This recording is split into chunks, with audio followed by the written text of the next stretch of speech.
Once again, if you can, please subscribe to the channel and please hit the like button on this video. Guys, in this next news story, a BMW driver who fired a gun at two pedestrians in a road rage incident in southwest London has been jailed for nearly 14 years.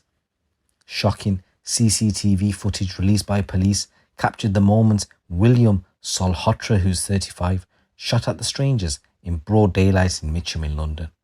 Shortly before 3 p.m. on July the 2nd last year, Solhotra, driving a silver BMW, got into an argument with the two men who had just crossed the street before he fired a shot at them.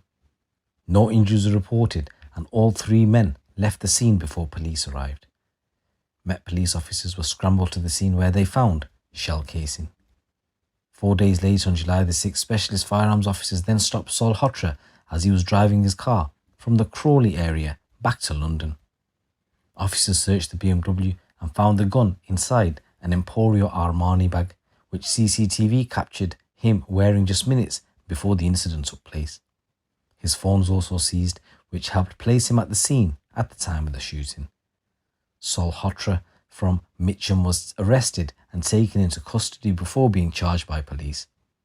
He was later convicted at court of 2 counts of possession of a firearm with intent to endanger life and possession of ammunition. He had pleaded guilty to possession with intent to supply Class A, B and C drugs. And today, he was jailed for 13 years and 6 months at Kingston Crown Court. Detective Constable David Leand, who's the investigator, said, "This scene unfolded in broad daylight on a hot summer's day in front of scores of onlookers and motorists. Solhotra got into a dispute with the two men in a suspected road rage incident. He was in possession of a lethal weapon and thought nothing of firing at the two men with absolutely no regard for them or the other people who were going about their business.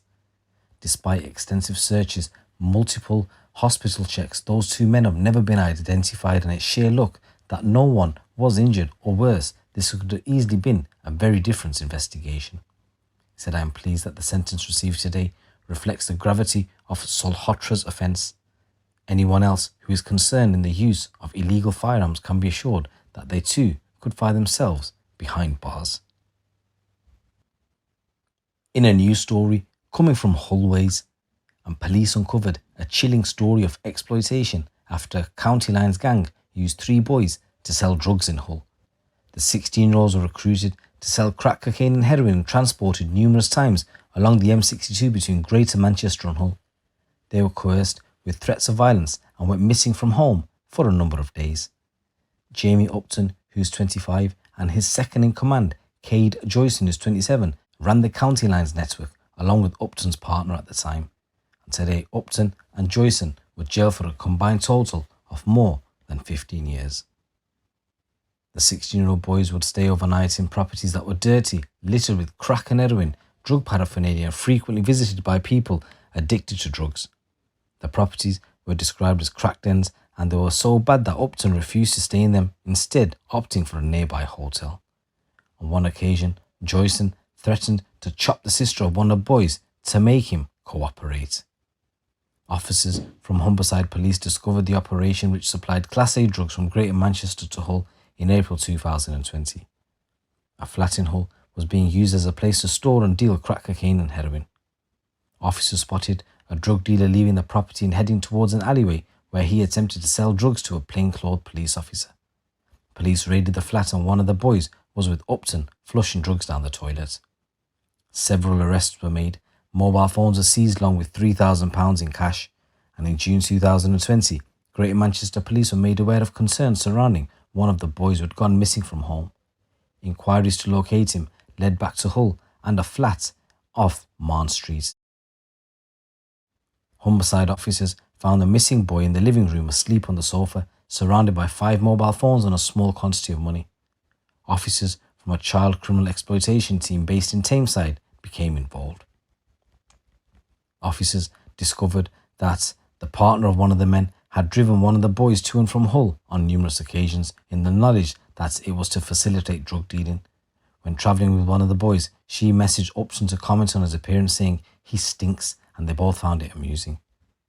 During an 11-month operation, police obtained significant information about the group, and in March 2021, Upton was arrested in bed in his property in Newton Heath in Manchester. Approximately £10,000 worth of drugs were found following a search of his home, and he was also in possession of 19 mobile phones, a rifle and Glock magazines containing ammunition. He pleaded guilty to these offences in November 2021, and he was sentenced to 3 years and 9 months in prison. Joyson left the country in 2020 in August, but when he returned in April 2022, cops were waiting to arrest him. So Upton, Joyson and the missus all pleaded guilty to charges related to the County Lines operation. They were sentenced at Bolton Crown Court. So Jamie Upton, he was sentenced to 8 years and 3 months imprisonment for possession of Class A drugs with the intent to supply. Cade Joyson, who's 27, was sentenced to 7 years and 3 months imprisonment, and the woman was sentenced to 2 years imprisonment, suspended for 2 years. So DC Laura Hughes of Tameside Child Criminal Exploitation Team said Upton oversaw an organised crime group that operated a County Lines network that was centred on exploitation. The group cared more about profits than they did about people.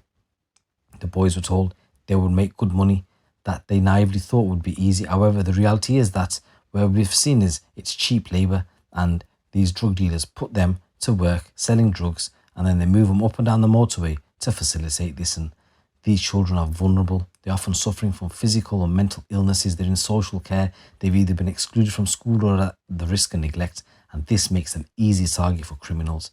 Once a friendship has been portrayed, it's like grooming. The true reality begins to surface. Debts need paying, and threats of violence start to occur. And in a new story coming from Northumbria ways, and a killer who sparked a national manhunt after taking the life of a much-loved Sunderland man has been convicted of murder. Alexander Carr appeared at Newcastle Crown Court, where he pleaded guilty to murdering Michelle Hanson.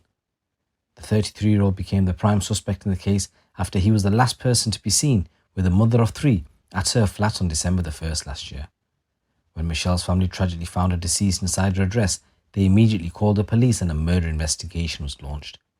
Investigating officers found a number of discarded knives as well as a forensic evidence pointing to Carr at the scene.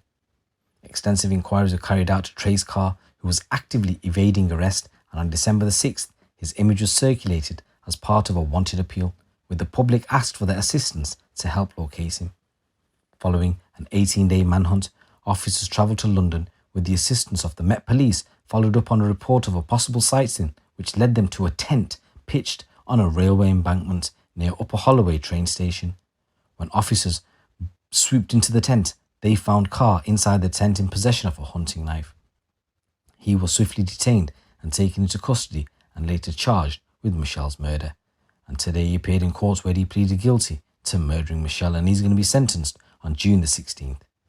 Speaking after the conviction, Senior Investigating Officer Detective Chief Inspector Graham Barr of Northumbria Police said, "Firstly, I would like to praise the bravery and strength shown by Michelle's family throughout these proceedings. Not only have they had to come to terms with the tragic loss of their mum and their grandmother, but they also played a role to helping us locate Carr by issuing an appeal for information. His despicable actions speak volumes. Carr murdered Michelle and then fled down south and went into hiding so he could not be held accountable. He was hiding in a little tent, but we found him. We know that nothing can bring Michelle back, but we hope today can serve as a first step towards the closure her family deserves." So I just want to say rest in peace, Michelle, and my condolences go out to your family. So guys, these are a number of stories coming from the streets of the UK. It's your boy GC. Keep it locked, keep it real.